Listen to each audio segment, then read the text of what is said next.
You're listening to the Cancer Assist podcast, hosted by Dr. Bill Evans and brought to you by the Cancer Assistance Program. Wherever you are in your experience, we're here to provide help and hope as you navigate cancer prevention, treatment, and care. Help when you really need it. So welcome to the Cancer Assistance Podcast. This is Dr. Bill Evans, your host. And today we have a very interesting guest to talk to us about really how to have a sweeter life. That's part of the title of her book, 52 Weeks to a Sweeter Life. And it's aimed at caregivers, activists, and to help professionals who are providing care to others and who maybe forget to provide emotional support and take care of themselves. So I think it's a really important topic, one we've never touched before in the Cancer Assistance Podcast. We've talked to a lot of doctors and nurses and occupational therapists, and we talk a lot about cancer, but sometimes we forget about the caregiver, and they're the kind of forgotten piece of the puzzle, shall we say, the person who's providing an awful lot of the support day by day by day to an individual with cancer. So I'm delighted to welcome Farzana Doctor to the show, and good to have you here. Thank you so much for having me, and it's such a pleasure actually to be invited by this organization. I have a tender spot in my heart for people who are dealing with cancer. Like most people, we know somebody who is dealing with it, and for me it was my mom. So I'm very happy to be here. Well, that's wonderful. And there often is a personal connection because cancer is just terribly common. And statistics would say 1 in 2 of us are at risk of getting cancer in our lifetime. So it's pretty hard to avoid cancer. And part of the purpose for having the Cancer Assist show is to give hope to individuals, not only that cancer treatments are improving, which they are, and have made huge changes over the course of my career, but also that there are supports for people experiencing cancer in our communities. A lot of times when you go to a cancer center, you are there and talk to the doctor, nurses about the actual treatment, but often they forget to talk about some of the needs that you have as a human, how to deal with things emotionally and practically, and that's part of what the Cancer Assistance Program tries to do. So tell us a little bit about your background. What do you do? And before we get to your book, it's nice to know what you've done in your life. Yeah, thank you. So in the mornings, I'm a writer, and I've written fiction and poetry, and now this self-help workbook. And I've been writing for many years. And in the afternoon, I'm a social worker providing psychotherapy in private practice. And I also supervise young social workers who are trying to navigate their own burnout. And at home, my mother-in-law lives with us, and my partner is the primary caregiver to her. She's dealing with Alzheimer's.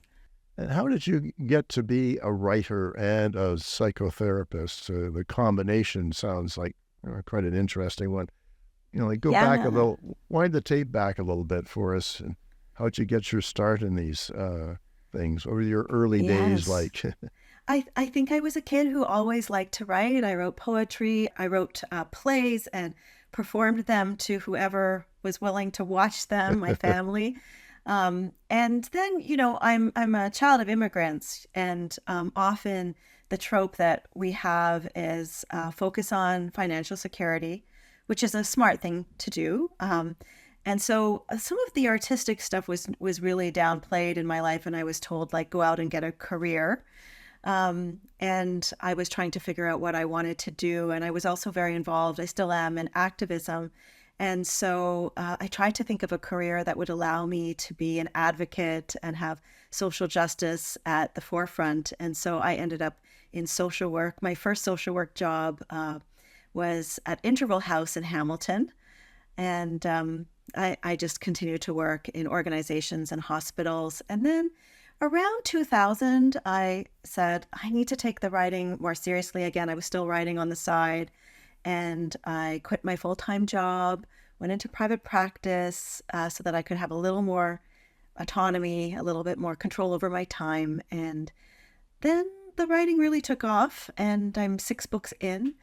Very now. good. So thank you. Yeah. So it was just a process, and it is a lovely combination because the psychotherapy work is a high burnout kind of profession. And to be able to have the privilege to do that half time, but then have this expressive, artistic other thing happening is really wonderful. That's fabulous. And 6 books. I was struggling to write one now, and I appreciate what you just said about the discipline of getting up in the morning, and you have the morning to do the writing and then the afternoon to do your work as a psychotherapist. My life is not so disciplined, but I have to take some cues from you and from the workbook here. So, and as I understand it, the books you've written have been novels, and I don't know the theme of the novels, but it seems to me that doing a workbook about how to have a, quote, sweeter life is quite a departure from it. And I wonder how Yes. you made that, transition in your mind to go in that direction to create this book that's to help others rather than just a novel that would be fun and enjoyable, but not have the practical implications that your workbook has. Yes. Well, for many years, I was compiling lots of ideas for my clients and for the social workers who were burning out that I was around. And so I was compiling all of this information. And eventually you get to a point where you're like, okay, I think I've got a lot of material here. What would this look like if it was a book? And I was also compiling it for myself. I have gone through a couple of burnouts over the course of my own career. And so I've been really paying attention to what is this all about? How do we deal with it? What do we need to know about it? What are some of the personal factors? What are some of the societal factors? How do we think about self-care? How do we think about community care? So I've been really, I guess, pondering this for some time. And because I've written those other books, I think I had a sense that the same thing happened for my last book, which was a poetry collection. You kind of get to a point where you've got enough material and you think, can I cobble this together into something worthwhile? So that's how you got there. Well, obviously this book has gathered some strong praise, and I'll just read something off the back of it, actually. In a world that often disempowers us, 52 Weeks offers a spirited and seamless approach to both self-care and community care, which is both refreshing and radical. Step by step, Farzana shows us how to reclaim care and our power. That's a big statement and very impressive, and a good endorsement of your book. Yeah, and from Kathy Crow. Yes, Kathy Crow. And it separates the self-care and community care, and that's something I'd like to hear you talk a little bit about. I have a sense of self-care. I don't have a good sense of community care, and I wonder if our listeners might have the same issue that I have. Yeah. So one of the things that I've encountered in my own world, friends, family, and then also the people I work with is that often community care feels easier to us. It might be the way we extend out to our loved ones, or maybe we're volunteering, we're caregivers. We often don't find it that difficult to serve others. So that's community care, being part of a community and working towards the greater good of the community. But we often don't link that to self-care. And I actually find that because I've been involved in community care efforts for a long time, I find that it is sometimes good self-care for me to be involved in community care, but it also can wear me down. Sometimes it's not self-care for me to be overextending, if it's overextending. So I wanted to talk about the self-care versus community care debate. There is this debate out there where people are getting a little fed up with self-care Sundays, that hashtag that happens on Instagram, because self-care has become this thing that has become very individualistic, very consumeristic in how people will think about it. But really what it's about is mutual aid. It's about reaching out to people. It's about doing it on a regular basis before things get difficult.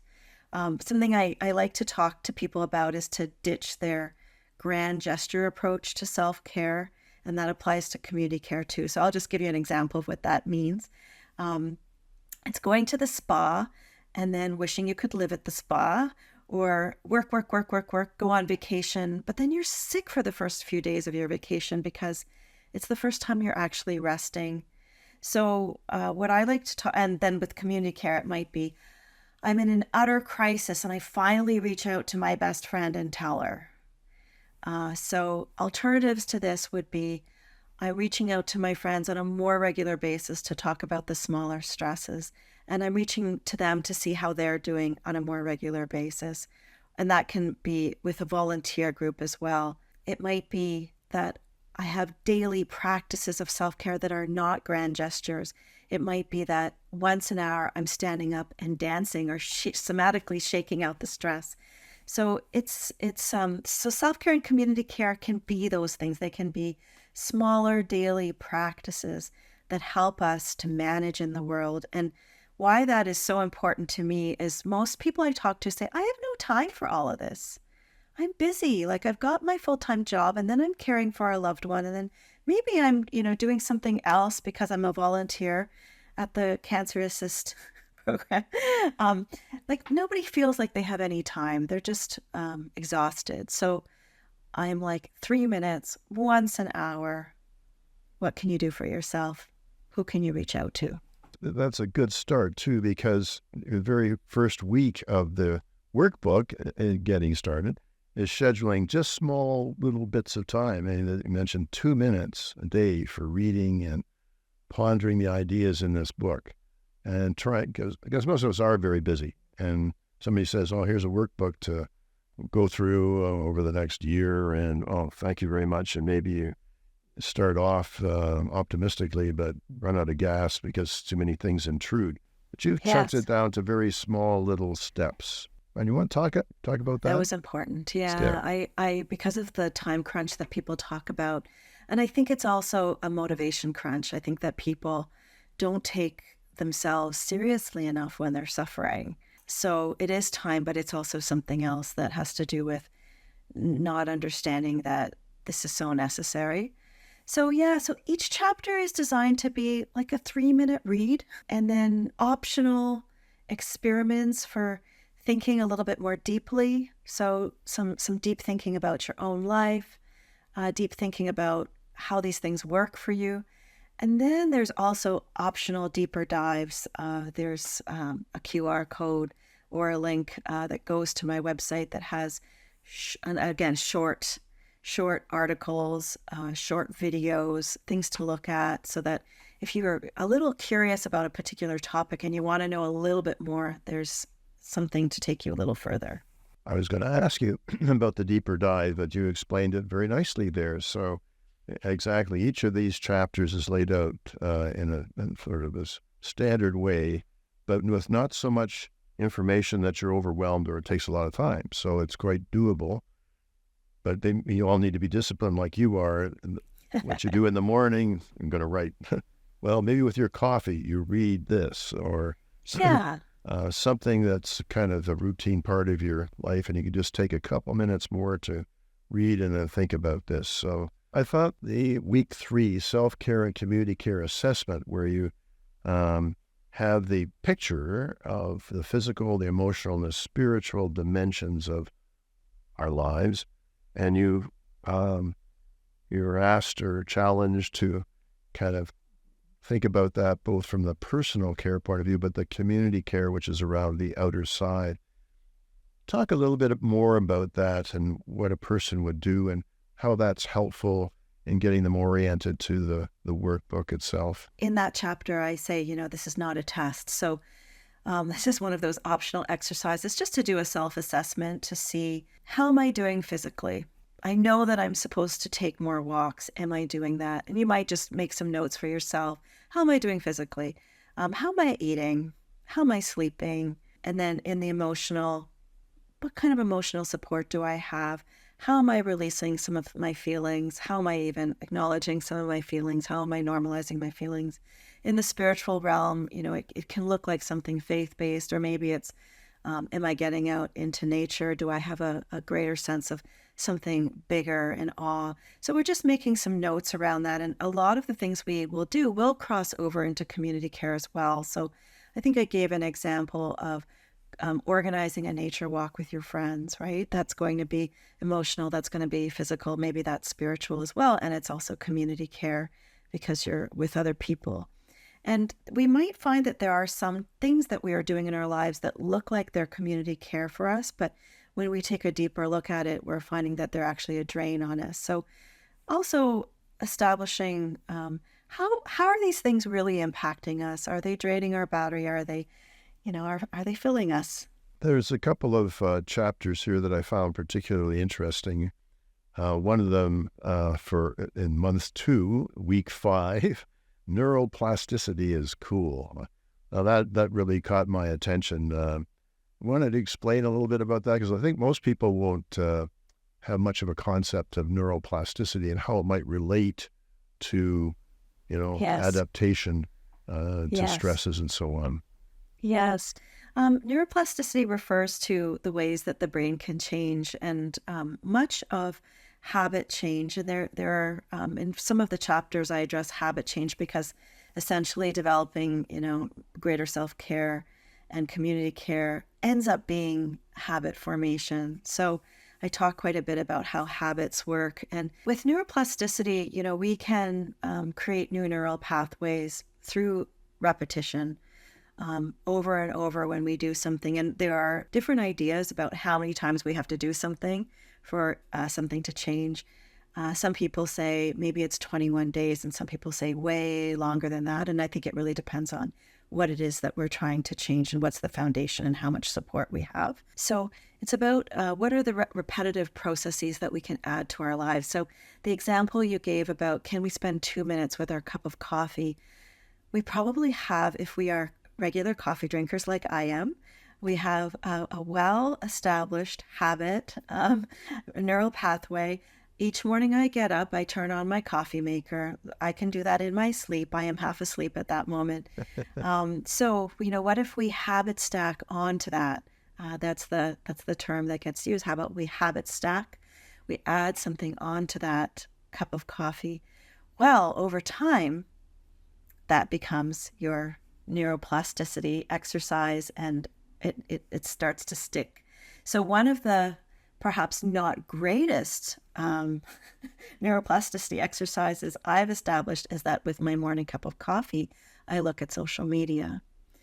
And I don't love that first thing in the morning. I know that that's not the best way to start my day. So I have been, trying to very consciously, and we have to also do it through consciousness, say, actually, that's not going to be the first thing with my morning coffee. What else am I going to do? And so I might do a short meditation with my cup of coffee, right? I might be like thinking about my goals for the day. I might be having some gratitude first thing in the morning. So we can have negative neuroplasticity. Yes, we can have negative neuroplasticity. And most of us have our negative habits that are so repetitively created. But as you say, change can be hard, right? Change can be hard. We are set up in a way to have a kind of system where we want to be doing the same repetitive things over and over again, a kind of homeostasis rather than a change process. So the way that we make change easy, there's multiple ways. It could be this habit stacking. It could be creating some rewards for ourselves. It could be using reinforcement from others. And over time, it starts to change. We have to also know what our motivation is for making these changes. And part of why there's quite a lot of information there about burnout and vicarious trauma, and this is for the helping professionals and the caregivers who are listening, that I don't think we normalize burnout and vicarious trauma. And vicarious trauma is the ways that we absorb the pain of others, and it becomes this kind of residual thing inside of our systems. We don't normalize it enough that, we are human beings. We are not robots. And so it's very normal to kind of absorb the stressors from the workload. It's normal to get overwhelmed. It's normal for us to feel other people's pain. And some of us are more sensitive than others in that regard. And if we normalize that this will very likely happen, just like how you said, it's really hard to avoid cancer. I think it's really hard to avoid burnout and vicarious trauma. So rather, if we normalize it, instead what we start to do is we start to watch out for the early signs and symptoms of these things, and we catch it early, hopefully. So for me, I think of the very early stages of burnout as feeling a little crispy. I'm just a little bit more tired. I'm less patient. I'm just like wanting to flop in front of Netflix a lot more often. So those are my early signs. And then I need to say, what do I need? Well, do I need to reach out to talk to somebody about this? Do I need to set up a hangout with my friends to recharge my batteries? Do I need a vacation? What is it that I need? I want to come back to this and focus it specifically on particularly nursing staff, because I think our nursing staff today are really stressed by virtue of the fact that COVID was a difficult experience for many of them. It's caused some to leave the profession. The ones who remain are now overworked and they're experiencing a lot of difficulty. And I want to know how this can practically help those individuals. Yeah. And it may have relevance for doctors, but somehow being one, I know how most doctors will just sort of put on the front that they're okay and they'll carry on when they really might be wise to, do some self-examination and watch out that they too don't get burned out. But then a third group that we really want to have you talk about are the care providers for the people at home looking after the patients. But we'll take a short break now, and then we'll come back and we'll do all of that. And we're talking to Farzana Doctor about 52 Weeks to a Sweeter Life. We'll be right back. We'd like to take a moment to thank our generous supporters, the Hutton Family Fund and Banco Creative Studio, who make the Cancer Assist podcast possible. The Cancer Assistance Program is as busy as ever, providing essential support to patients and their families. We remain committed to providing free services for patients in our community, including transportation and equipment loans, personal care and comfort items, parking, and practical education. These services are made possible by the generosity of our donors through one-time gifts, monthly donations, third-party fundraising, corporate sponsorships, and volunteer opportunities. Visit cancerassist.ca to see how you can make a difference in the lives of cancer patients and their families. All right, we're back with Farzana Doctor talking about 52 Weeks to a Sweeter Life. I should ask you how you ever got that title, Sweeter Life. I might call it a more productive life or a more self-assured life or a more comfortable life. And you chose Sweeter Life. That's kind of interesting in itself. Yeah, well, we all like sweet in our lives. I didn't want to talk about more productive. Self-assured could have worked too, but also we look for, things like a little bit of, it's not quite a rhyme, but weeks and sweet, so that's also how titles get created. Yeah, I think I was really hoping for people to have more enjoyment in their lives as a result of this. Well, I know there's a lot of healthcare providers these days that don't have a whole whack of enjoyment in their lives. They feel that they're doing two jobs at once. They don't get their time off. They feel like they're understaffed and so on. So what can you say to them about what they could do and how they might use your book to help them get in a better place? Yeah, so the first thing I would say is if you're feeling burnt out, it's not your fault. That's the first thing. Burnout is partially an individual issue, but I think it's also very strongly a structural issue. So you talked about the nurses, doctors. I would add the social workers too, because that's who I talk to a lot. I think anybody who is impacted by the social service and healthcare systems knows that there's not enough funding in these systems to really provide for enough staffing and better pay for all of these people doing important work. So first thing is, no, it's not your fault. And when we take that off of us, when we take the blame away from ourselves, we're able to sit in more self-compassion. And when we sit in more self-compassion, sometimes it's easier to figure out what we want to do next with all of this. For people I've spoken to who really are like, I'm just running all day long. Like, what do you mean? What am I supposed to do here? I think one of the things we can do is we can start with the community care aspect of it. Find at least one person on your shift. Sometimes it's your buddy, it's your work spouse, whoever you can trust, and talk to them about this. I need once an hour to find 3 minutes to breathe, to help my nervous system out, to make sure I'm drinking some water. Help me with this. Let's help each other out. We can start to change the culture of teams that way. That can become bigger. When our teams are more interested in this, we can start to change the systems and so on. So it's hard to do it by ourselves. If you are by yourself, I work by myself. For me, I need lots and lots of reminders still. I have Post-it notes. I might have alarms set up.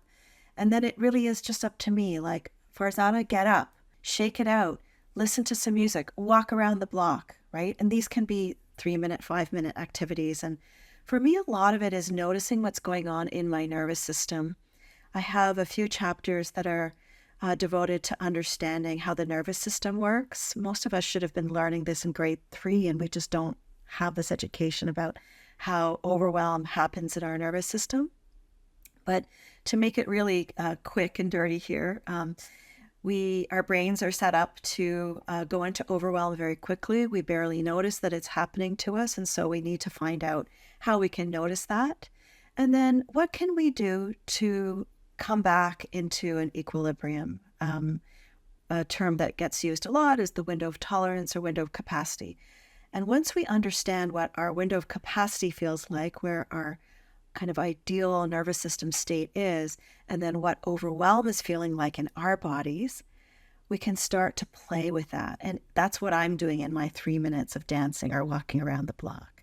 I am trying to bring myself back into my window so that I'm not building up and building up and building up and building up all of this stress all day long, which will only result in me wanting to flop in front of Netflix, which is fine to do sometimes, of course, but I don't want to be doing that all the time. It might cause me to not cook and just to eat whatever processed thing I have available that's quick.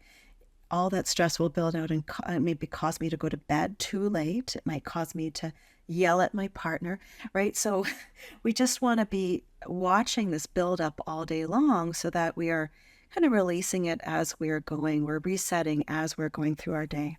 So practically speaking, say in the hospital where staff are working, I'm kind of imagining maybe some people listening will say, well, let's get this book and let's work on it as a team.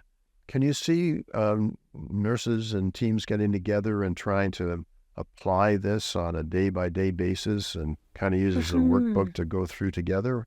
Would that be an option? Yeah, I know people who are doing monthly groups. So, but as often as people want is great. I think together is always better. Like, we do seem to learn better with other people, right? So what I've heard more people doing is they'll meet monthly and then they'll talk about that whole month's worth of material. And then they're getting into deeper conversations, right? Because they're starting to talk about their own lives and their own histories and where they think some of these beliefs that they have that have been blocking self and community care, where do these things come from? So I definitely think, create book clubs with your best friends, with your coworkers, with whoever. If there's anybody in an HR department listening, starting that up for people, take the labor out of it for people and just start it up. I think it's really worthwhile. There's a guide at the end of the book that helps with thinking through what would a structure for one of those book clubs look like. How do you want to start? How do you want to get into some of the topics? How do you want to end? One of the concepts that is ingrained in a lot of us that I'd never heard stated the way you stated is internalized capitalism. And because it seemed when I read that piece that explained a lot of what drives us and drives us over the cliff frequently too. So I think people would be interested to hear that, hear from you about internalized capitalism and how it influences in a very negative way, generally speaking. Yeah. So this term refers to the ways in which we might be valuing money and earning and a kind of productivity that really suits not ourselves and our communities, but suits the larger system, and not in a good way, right? So we are sold a lot of things. We are taught that our worth depends on how much we do and how much money we make. But what if we stepped back from that? We are also taught that we must have the right kind of car, the right kind of house, right? And we know that this is a trap for most people, that most people can't survive very well within capitalism and also have a peaceful, meaningful, happy life, right? It's very hard to have balance when we are overworking and striving for some kind of ideal that we haven't questioned enough. So yes, there are certainly consumeristic things that I enjoy and that I want, but I need to be thinking about why is that and at what cost, and what does it push out of my life? What don't I have time for? What do I get distracted away from? So we really need to be thinking about that. And one example that I gave in the book was there was a time about 8 years ago when I was having some multiple stressors piled on, and that's when I had the second burnout of my life. And during that time, I got shingles, and I was only 45. So that's a little young for shingles. So it was a big wake-up call, like, oh my goodness, Farzana, like, what is happening with your immune system? What is happening with your stress levels? So I was like, what am I going to do? And when you have shingles, for people who don't know, you can have a lot of exhaustion. And I think sometimes the medication also prolongs that, even though it's, helping you. So I was tired for a long period of time. I had, maybe 2 or 3 good hours in the day where I could work. And I didn't pay enough attention to that. I didn't take myself seriously enough. I think I took 1 week off, and really I should have taken more time off. But internalized capitalism said to me, I need to earn money. What about my clients? I'm going to be letting them down. I don't want to disappoint people. Oh, I'm okay. I can push through all of this. Come on, I can push through, I think that is so true of so many in healthcare, particularly physicians will push through, I think often for the right reasons of, wanting to help people, but sometimes I think the financial factor also is at play. It's at play. And I really thought it really resonated with me to read about the internalized capitalism, how that could be driving a lot of our behaviors that end up bringing us less comfort, less quality of life, less health, really, in the end. Yes. So I think that's an important idea to get across. Now, I wanted to have you talk about the care providers for those individuals who are at home looking after someone who has cancer, perhaps an advanced state of cancer. It can be extraordinarily draining and sometimes very isolating, because perhaps a spouse feels they have to do everything for their loved one and they can't let other people, sort of intrude on their privacy. And then they break down because they've taken on so much physically, emotionally, every way. So what kind of advice can we be giving, should we be giving to care providers themselves who are looking after someone who is ill? So first of all, you want to just be saying, none of this is your fault. This is structural. You're not to blame. But then we need to also be thinking about, what are our beliefs that are driving this? Why do we feel we need to do it alone? How did we develop that thinking? As a therapist, I talk to people a lot about trauma adaptations. And what that is all of the ways that as we were growing up, we learned how to adapt to the little and larger traumas of our life. And maybe we became hyper independent. That's one trauma adaptation. We didn't learn how to ask for help, or if we did ask for help, none came, right? So we need to do a little introspection around what is the thinking? What is the belief around all of this? And then we need to start talking to people about this. Maybe it's going to be another care provider, anybody we can manage to talk to and say, how do I do this? How do other people do this? Are there any support groups? Are there any groups on Facebook? How do I start to talk to other people so I'm feeling less alone, right? Community care. And then I think we just have to start asking for help. So I have a friend recently who has been dealing with cancer, and she's someone who's done a lot of this, and I know it was hard for her, but she's done a lot of thinking around this. So she got her friend to set up a care team. It was like 20 people, so each person had to do very little, right? And they said, what do they need? Some of it was like meal train stuff. Some of it was accompanying her to her appointments, right? And it was also carefully curated that people knew what to do so that they could help. Because one of the problems with asking for help is we're not specific enough.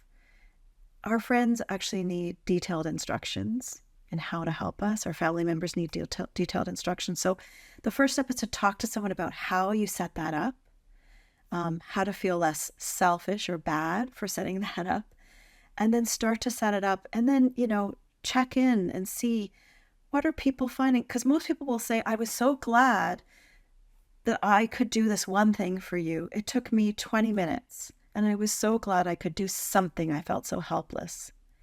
So just remembering you can't do it alone. You will break down. Your health will suffer. I know, just watching my partner, who's a primary caregiver to his mom, it's been many, many years now, and it can be really hard for him to take a day off, right? We can get kind of in a bit of a hamster wheel of over responsibility. But when we do get off the hamster wheel and we start to take back a little bit more of our life, we go, oh, right, this is what that feels like. That illustrates very well what I'm sure a lot of people are going through, and the need to actually get off the hamster wheel, as you describe it. And really, that's what this workbook is all about, is helping you in that way. And there's another quote I wanted to read, which says, Dr. Farzana Doctor has given us permission to care for ourselves. 52 Weeks asks us, as service providers, to take a leap of faith, invest in our well-being without guilt, and commit to self-care. I think that's a great message for care providers, be they professional care providers, doctors, nurses, social workers, occupational therapists, pharmacists, or whether they're care providers for someone at home, in case of your partner's father suffering with dementia, or someone with cancer or cardiovascular disease. All these things, all these illnesses require support from individuals that are close to that individual, but from a wider community of care. I think this is a great book for people who are caring, and I guess all of us are carers at some time, right? I think we are, yeah. So it's kind of got a universal value. And from that point of view, the Cancer Assistance Program is going to, which has a free speakers series, is going to have you, Farzana Doctor, coming to the Hamilton Public Library, a central library here in Hamilton, on Thursday, September the 26th, where you have a chance to meet you and to hear about the book. There'll be a conversation with you between 6:30 and 7:30, but the doors are open from 6 to 8, and there'll be a book signing from 7:30 to 8 o'clock. So it's a great opportunity to get a copy of the books, meet the author, hear some more from you. It's been great talking to you. And for those who want to come to this public event, you can register by visiting the Cancer Assistance Program's website, which is at www.cancerassist.ca. And I think it'll be a wonderful evening to learn more and to become more effective in looking after yourself as a care provider or others who you're providing care to.